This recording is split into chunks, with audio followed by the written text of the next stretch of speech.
What's up guys, Shane Larson here, also known as the Gametime Guru.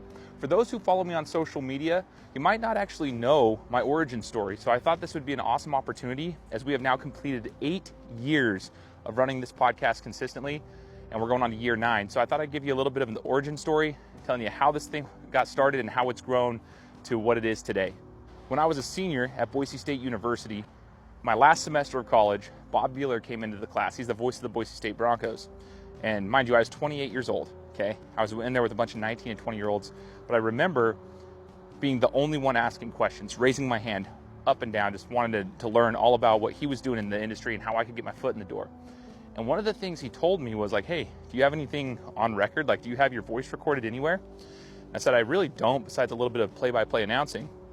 So Bob told me, he goes, what you need to do is go home and record something. When I started trying to figure out ways that I could make it creative instead of just opening up a computer and recording, I decided that, you know what, I'm going to look into a podcast. Podcasting wasn't too popular, but I had listened to a couple of different ones, financial podcasts and fitness podcasts. So I was like, how do I start a podcast? And I started researching it. This was in September. And there were a lot of moving pieces. See, back in 2017, it wasn't like it is today where you can just click a button and start a podcast. It wasn't like that. Now it's way easier, but there were a lot of moving pieces, like how do I get my podcast onto Apple Podcasts and Spotify? What do I have to do there? What's a podcast hosting platform? What equipment do I need? Does it need to be video or audio? So I went through this whole researching phase, and I really overanalyzed it, to be honest. But I came up with a name, and it was called 208 Sports Review. And I had a friend of mine from one of my classes make me a design for my cover art for 208 Sports Review. And then I decided I'd record my first episode. So my very first episode of the 208 Sports Review was just me talking. It was just me talking, and I was trying to, provide sports updates, giving insights, analytics, just being a talking head. And I did that for the first 4 episodes of the podcast. And I remember it was taking me forever. I would do it on a Wednesday morning. I would try to get my podcast recorded, and then it was a whole process to get it uploaded and edited and all this stuff. And it was only an audio podcast. So I did that, and I shared it on Facebook, right? And my friends and my family, they supported me by listening to it. But I remember thinking to myself, like, man, that first episode was pretty cool. A lot of people listened to it. It was like 20, 30 downloads. And then those next couple episodes, no one listened.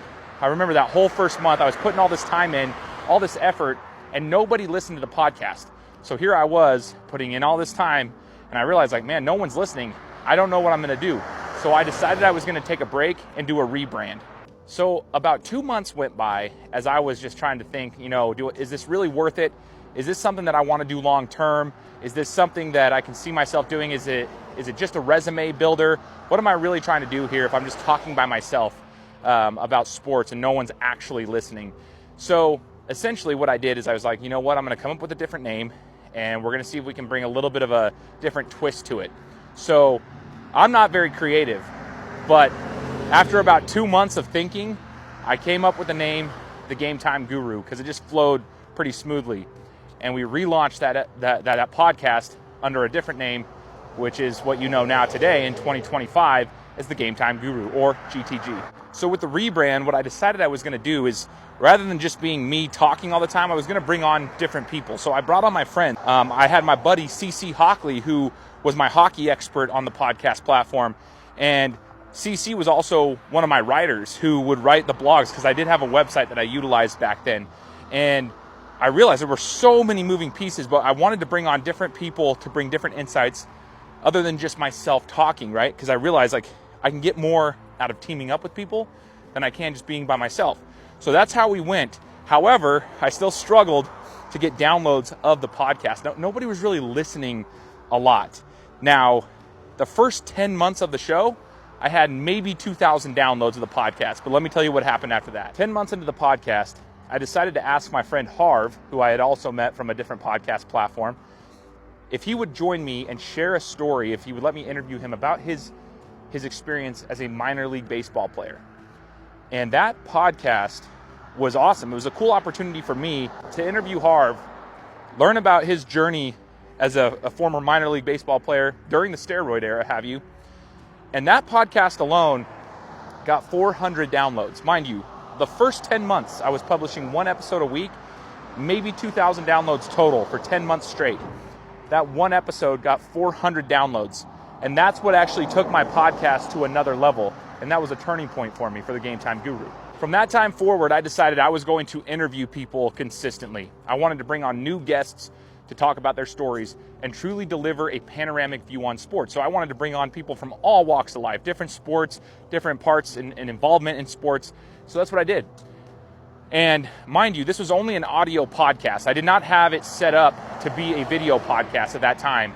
I was only focused on audio. So I was using apps that would record phone calls. Sometimes I would use Zoom. 2 years into it, I used Zoom.